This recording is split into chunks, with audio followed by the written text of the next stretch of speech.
The haunted village of Willowbrook. Once upon a time, in a small, quiet valley, there was a village called Willowbrook. A long time ago, people had lived there happily, but strange things began to happen, and they all left. Now Willowbrook was empty and forgotten. Everyone in the nearby town said it was a haunted and warned each other never to go there. But there was a little girl named Lila who loved hearing stories about Willowbrook. Her grandmother would tell her tales of ghostly whispers, old graves hidden in the woods, and strange laughter echoing through the trees at night. Lila was curious, braver than most kids, and the idea of visiting Willowbrook filled her with excitement. One Halloween night, while everyone else was preparing to go trick-or-treating, Lila decided to sneak off to Willowbrook. She wrapped her grandmother's red scarf around her neck, took a flashlight, and quietly left her house. She knew her parents would be upset, but she just couldn't resist the mystery of the haunted village. As she walked down the winding path through the forest, the air grew colder. The trees seemed taller and darker, and strange shadows danced in the moonlight. Lila took a deep breath, trying to be brave, but her heart began to pound. She held her flashlight tightly, hoping it would keep her safe. Finally, she reached Willowbrook. The village was silent with empty houses, standing like lonely ghosts in the night. Some windows were broken, and old, dry leaves covered the ground. Lila walked carefully, her footsteps echoing in the quiet. She shined her flashlight around, trying to see what was there, but all she found were more shadow and silence. Suddenly, she heard a soft laugh behind her. Lila spun around, her heart racing, but there was no one there. She laughed nervously, telling herself it was just her imagination. But then she heard it again, a gentle giggle coming from one of the old houses. Curious and a little scared, Lila walked toward the sound. The laughter grew louder, echoing in the darkness. She stepped onto the porch of the house, and the wooden boards creaked under her feet. The door was slightly open, as if inviting her inside. She took a deep breath and pushed it open. Inside the house was cold and dusty with cobwebs hanging from the ceiling. Her flashlight shone on old furniture, a broken mirror, and a few forgotten toys scattered on the floor.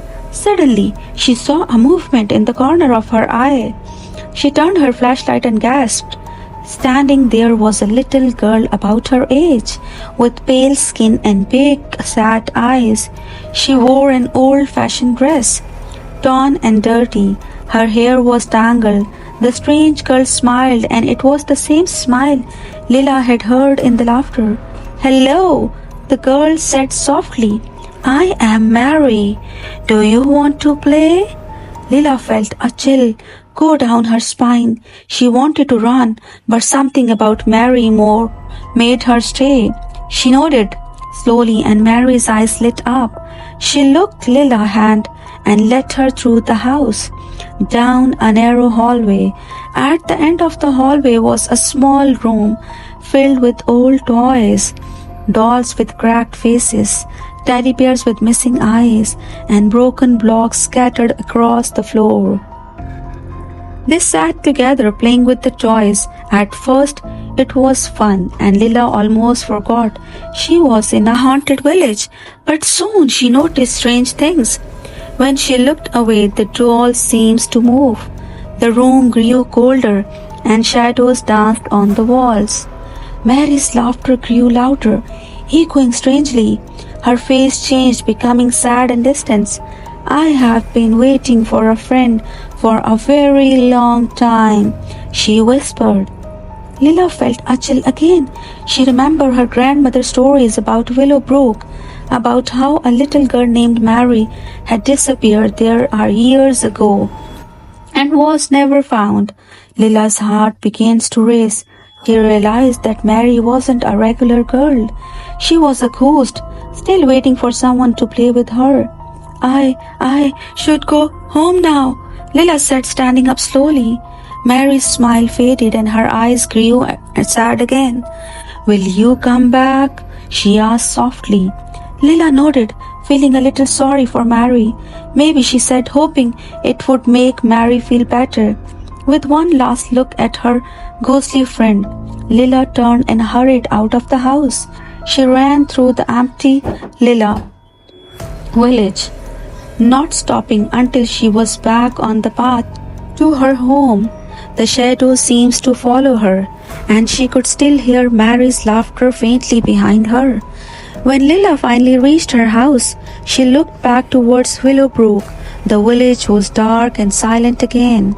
As if nothing had happened, she wrapped her grandmother's scarf around her tightly and whispered, "Goodbye, Mary." From that night on, Lila never forgot her visit to Willowbrook, and sometimes on quiet night she thought she could still hear Mary's laughter drifting through the trees, waiting for a friend to come back.